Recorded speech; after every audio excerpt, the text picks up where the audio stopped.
On a trop oublié que c'est les putains de champions d'Europe, les gars. Le jeu se stabilise tranquillement. 2-2 à la 57e, Chelsea qui rattrape malgré le festival de Dembélé sur la surface. Qui rentre?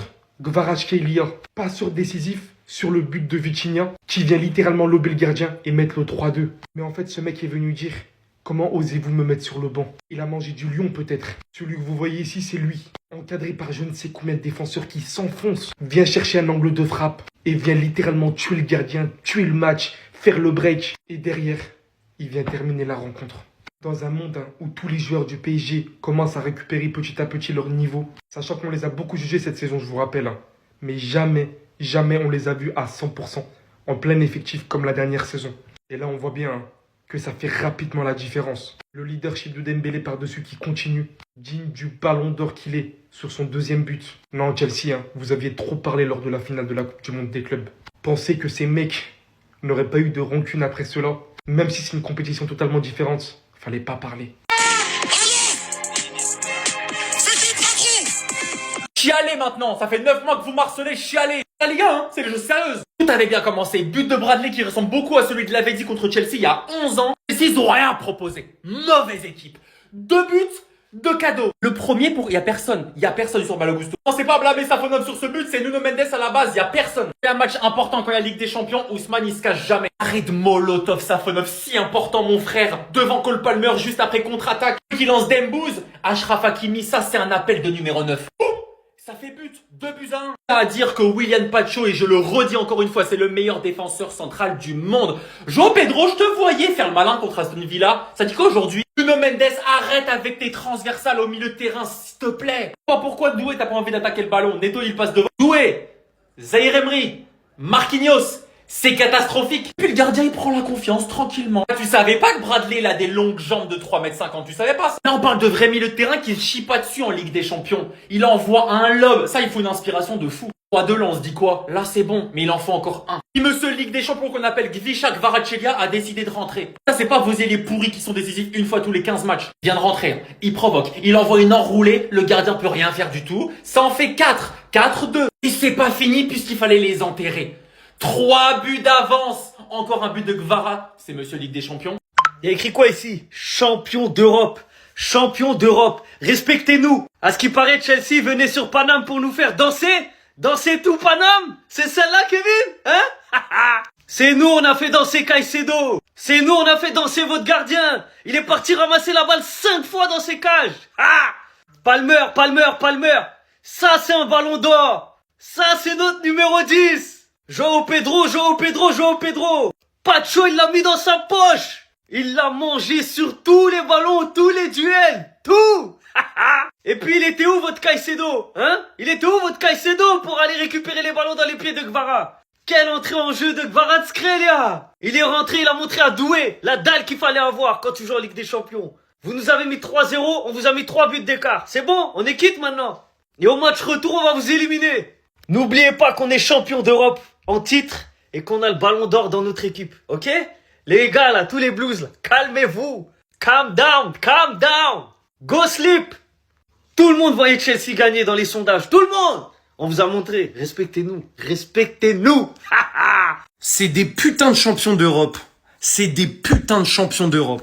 Parce que même quand t'arrives dans un match ultra compliqué avec une équipe de Chelsea qui fait quand même un bon match, qui met de l'intensité, alors que ces derniers temps, tu puais la merde. Quand tu dois répondre présent, tu réponds présent. Et ça, c'est une marque des grandes équipes. Le PSG, aujourd'hui, je me suis branché. J'ai dit, attention, Chelsea, ils peuvent très très vite vous punir parce qu'il y avait des Monaco et tout qui étaient là, qui vous ont mis en difficulté, qui vous ont même battu.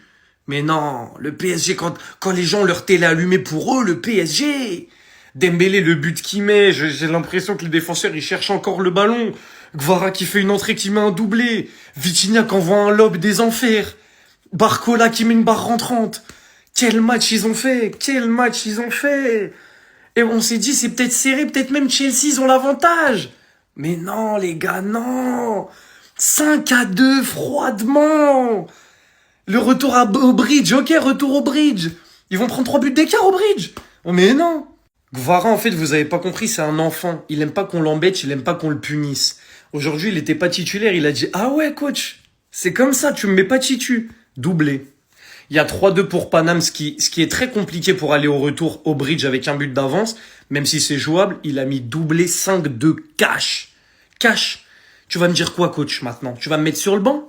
Eh ben, vas-y, continue. Et je vais te remettre des doublés. Non, je suis effrayé. Je suis effrayé par le niveau de l'équipe. Bravo au PSG parce que Chelsea, taper Chelsea 5-2, c'est très très compliqué avec l'intensité qu'ils mettent. Même s'ils ont un gardien qui est en carton, ok, pas de problème là-dessus. Mais vous m'effrayez.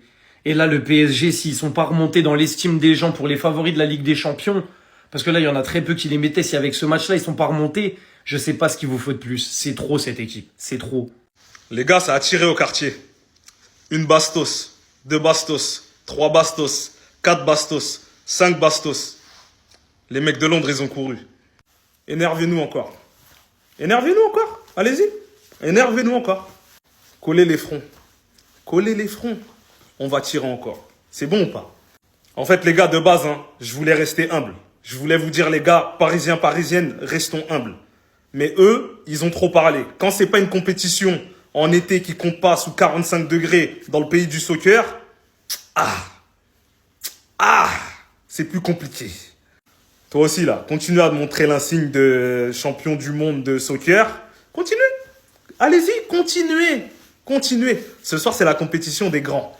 C'est pour les adultes. On vous a dit, la Ligue des Champions, on met son plus bel habit. On vient pas en survêtement, on vient pas... on est chez nous. Le Parc des Princes, c'est chez nous. Vous allez nous respecter. Rendez-vous à Londres. À la semaine prochaine. Pardonnez-moi les frères. Je suis essoufflé par l'intensité de la PL. C'est ça votre intensité? 5-2 contre une équipe de Ligue 1. Défaite 3-0 contre la bande d'Apitarch. Une défaite. Non, c'est pas une défaite, c'est un nul contre l'équipe Leverkusen. Vous savez, la Bundesliga, là où il y a des campagnards. 4ème de Ligue des Champions, Bon, le gardien, il a bien aidé l'Atlético. L'enfer de St. James Park. Et bien évidemment, les fameux Reds qui ont dépensé 1 milliard d'euros sur le mercato. Et ouais, il a suffi d'un maillot Night Edition pour venir éteindre Chelsea. D'ailleurs, il est déjà disponible chez Street Player si vous voulez le récupérer. Avec le code BEN20. Tous les maillots à moins de 25 €. Une chose est sûre. J'aurais préféré jouer bien des équipes plus que Bodo. Ces fameuses équipes de PL qui n'ont pas remporté le moindre match sur 6, 0 victoire. Ouais, le côté droit, il était peut-être plus dur. Je le dis. Ouais. Parce que les barragistes du côté droit, ça mise pas une cacahuète sur eux. Et pourtant, dans tous les cas, rejoignez-nous ce soir. On est en live en ce moment même. La New Team -du-bas off. Vous connaissez l'application. Je suis avec Bass Abdesso et on va revenir sur ces 8e allées de la Ligue des Champions. Et on va en parler de cette PL. Ouais, croyez-moi, on va en parler. On a trop oublié que c'est les putains de champions d'Europe, les gars. Le jeu se stabilise tranquillement. 2-2 à la 57e, Chelsea qui rattrape malgré le festival de Dembélé sur la surface. Qui rentre? Kvaratskhelia. Pas sur décisif sur le but de Vitinha, qui vient littéralement lober le gardien et mettre le 3-2. Mais en fait, ce mec est venu dire: comment osez-vous me mettre sur le banc? Il a mangé du lion peut-être. Celui que vous voyez ici, c'est lui. Encadré par je ne sais combien de défenseurs qui s'enfoncent. Vient chercher un angle de frappe et vient littéralement tuer le gardien, tuer le match, faire le break. Et derrière, il vient terminer la rencontre. Dans un monde où tous les joueurs du PSG commencent à récupérer petit à petit leur niveau, sachant qu'on les a beaucoup jugés cette saison, je vous rappelle. Mais jamais on les a vus à 100%, en plein effectif comme la dernière saison. Et là, on voit bien que ça fait rapidement la différence. Le leadership de Dembélé par-dessus qui continue, digne du ballon d'or qu'il est sur son 2e but. Non, Chelsea, vous aviez trop parlé lors de la finale de la Coupe du Monde des clubs. Pensez que ces mecs n'auraient pas eu de rancune après cela, même si c'est une compétition totalement différente. Fallait pas parler. En réalité, faut juste applaudir le capitaine qui a fait vivre un cauchemar à Manchester City. Mais faut m'expliquer, l'intensité Premier League, c'est comment? Non, parce qu'hier, vous nous avez bassiné avec votre intensité Premier League. Pourquoi n'a-t-elle pas dérangé Valverde et Madrid, sachant qu'ils sont pas en forme cette saison et qu'ils sont full blessés? Enfin bref, je ferai une vidéo sur ce sujet-là. Valverde a tout simplement été énorme ce soir, il a carré Madrid. Un plan de jeu parfait d'Arbeloa qui a su mettre ses joueurs disponibles dans les meilleures conditions. Mais Valverde, c'était qui ce soir?